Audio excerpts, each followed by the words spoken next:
जय जलाराम बापा। नमस्कार साथियों, मैं हूं दिनेश ठक्कर बापा और आप देख रहे हैं एमपीएम टाइम्स। साथियों, प्रारंभ करते हैं जलाराम बापा के जीवन की कथा का 34वां अध्याय।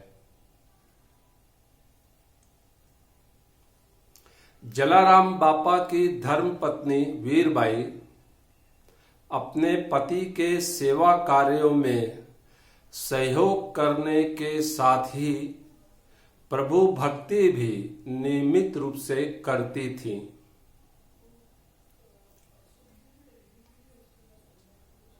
रोज रसोई तैयार होने के बाद वे सबसे पहले भगवान को भोग लगाती थी, फिर उसके बाद ही अतिथियों को भोजन परोसा जाता था।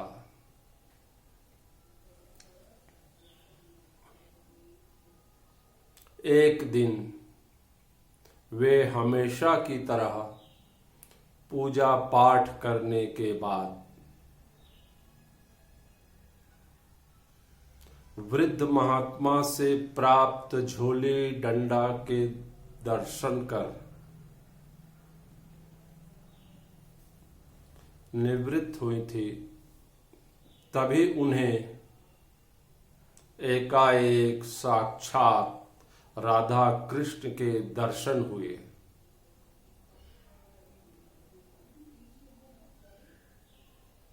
वीरबाई यह देखकर हतप्रभ रह गई।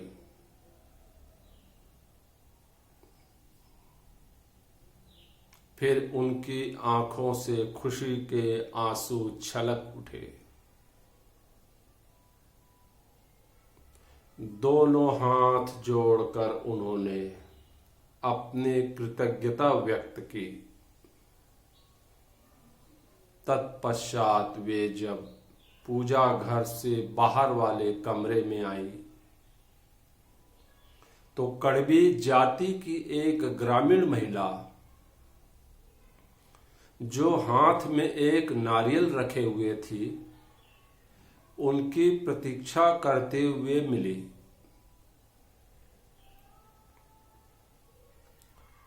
वीरबाई को देखते ही वह कड़वी महिला उनके पैरों में गिरकर रोने लगी।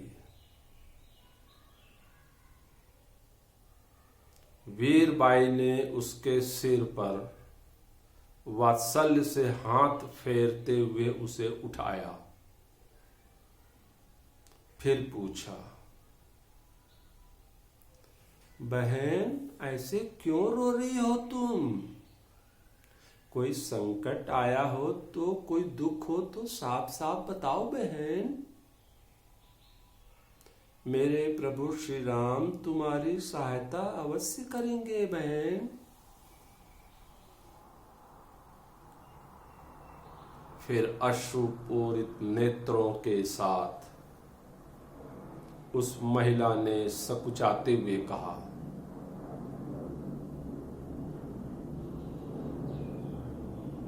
ए देवी माँ, मैं बहुत परेशान हूँ देवी माँ। यदि आपकी कृपा होगी बहन तो मेरा दुख दर्द सब दूर हो जाएगा देवी माँ, मेरी बहन।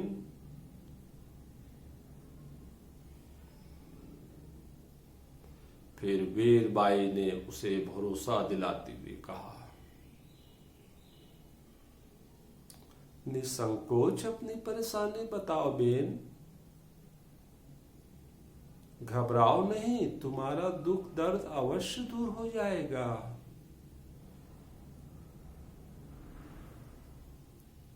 तब कड़वी महिला ने आंसू पोंछते हुए बताया,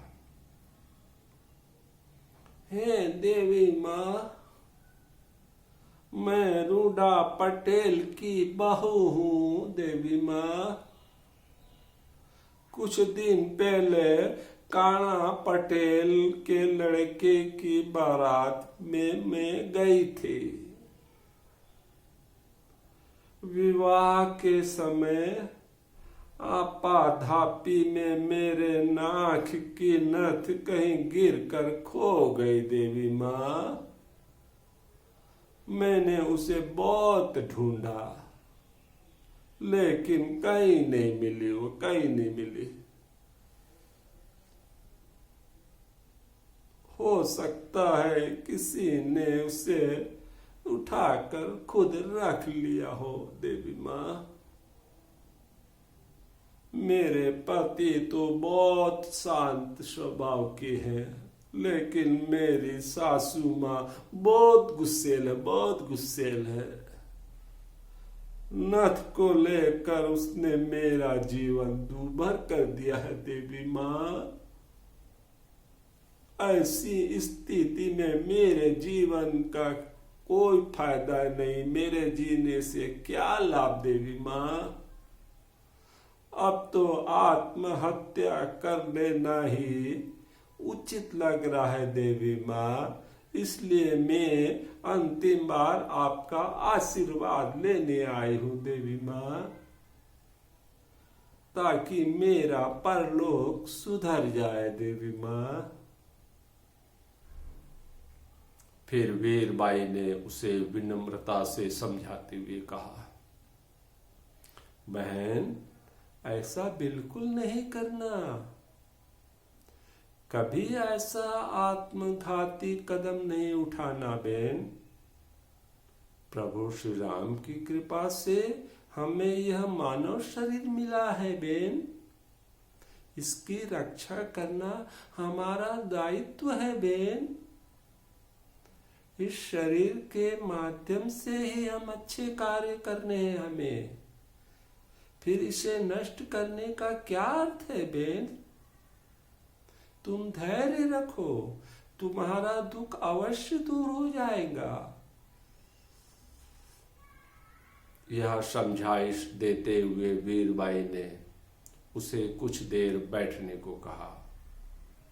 फिर वे उसकी समस्या का समाधान जानने जलाराम बापा के पास गई।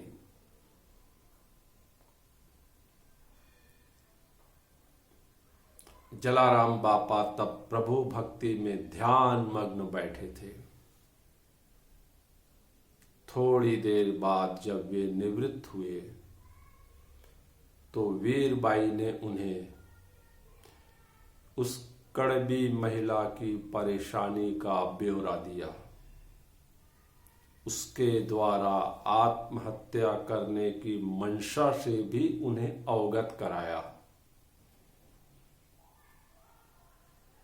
यह सुनने के बाद जलाराम बापा ने आंखें बंद कर हाथ जोड़ते हुए प्रभु श्री राम का स्मरण किया।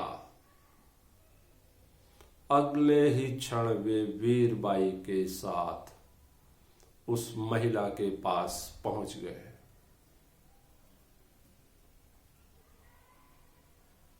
जलाराम बापा को देखकर उस महिला ने नारियल देकर उनके चरण स्पर्श किए और फिर वह रोने लगी।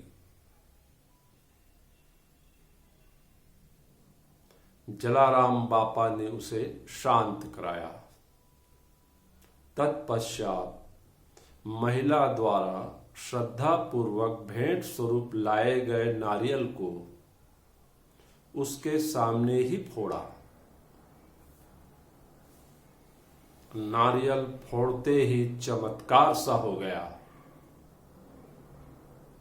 उस नारियल के भीतर महिला की खोई हुई नथ निकल आई। नारियल के भीतर से निकली नथ देखकर वह महिला भी चौंक गई। पल भर के लिए वह स्तब्ध रह गई।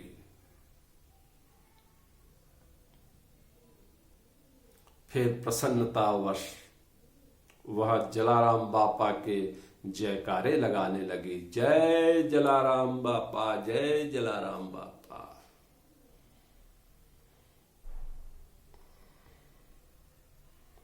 जलाराम बापा के चमत्कारों के बारे में उसने पहले भी सुन रखा था, इसलिए उसे यह चमत्कार प्रभु की लीला के सदृश ही लगा। उसने जलाराम बापा के पुनः चरण स्पर्श किए और आभार जताते हुए उनसे कहा, बापा आपकी लीला परम्पार छे बापा, आपकी कृपा से मेरा जीवन उजड़ने से बच गया बापा। आपने खोई हुई इस नथ को वापस मुझे दिलाकर मेरा खोया हुआ सम्मान भी दिला दिया है बापा। आपका मैं उपकार जीवन भर नहीं भूलूंगी बापा। तब जलाराम बापा ने मुस्कुराते हुए कहा, बेटी यह लीला मेरी नहीं, प्रभु श्री राम की है। दुख में वह सबकी सुनता है। प्रभु अपने दुखियारे भक्त पर कृपा करते ही हैं। जीवन बचाने वाला भी वही है और सम्मान देने वाला भी। उपकार तो प्रभु का मानो बेटी, मैं तो आप लोग का सेवक मात्र हूं। जब वह महिला नथ मिलने की खुशी में जलाराम बापा के जोर से जयकारे लगा रही थी, तब इसे सुनकर वहां आए हुए अन्य अतिथि भी एकत्रित हो गए। नथ संबंधी किस्सा और जलाराम बापा का चमत्कार सबको मालूम हो गया। जलाराम बापा के यहाँ पहली बार आए एक युवक ने जिज्ञासावश उनसे पूछा, बापा आप नाराज न हो तो एक बात पूछूं? जलाराम बापा बोले, नाराजगी कैसी भाई? पूछो भाई पूछो। उस युवक ने कहा, बापा ये कैसे हो सकता है? इस महिला की नथ खोई कहीं थी और निकली इस नारियल से बापा। ये कैसे संभव हुआ? मुझे कुछ समझ में नहीं आया बापा। तब जलाराम बापा ने भी अनजान बनते हुए जवाब दिया, भाई यह मुझे भी समझ में नहीं आ रहा है, तो फिर तुझे कैसे समझाऊं भाई? यह सुनकर वह युवक निरुत्तर होकर जलाराम बापा का मुंह ताकने लगा। लेकिन वहां मौजूद पुराने अनुयायी जलाराम बापा के इस चमत्कार को समझ रहे थे।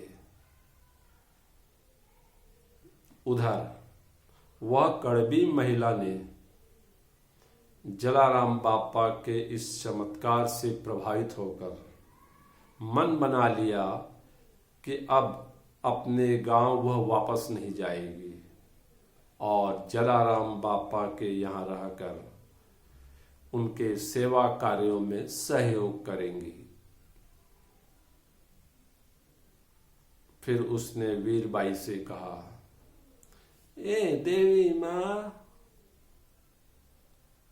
एक बात बोलूं देवी माँ, आपकी आज्ञा हो तो बोलूं देवी माँ? वीरबाई ने कहा, बोलो बेन बोलो, क्या बात है? तब उसने कहा, ए देवी माँ, अब इस गृहस्थ संसार से मेरा मोह भंग हो गया है देवी माँ। मैं यहीं रहकर सेवा और प्रभु भक्ति करना चाहती हूँ देवी माँ, आप आज्ञा दे मुझे देवी माँ। तब वीरबाई ने उसे समझाया, नहीं बहन, ऐसा नहीं सोचो, गृहस्थ संसार में रहते हुए पति की सेवा करना ही प्रभु भक्ति के समान है। तुम प्रसन्नचित होकर अपने घर जाओ और अपने परिवार का ध्यान रखो। फिर वह महिला वीरबाई के आदेश का आदर करते हुए अपने गांव के लिए रवाना हो गई। तो साथियों, अगले अध्याय में फिर मुलाकात होगी। जय जलाराम बापा।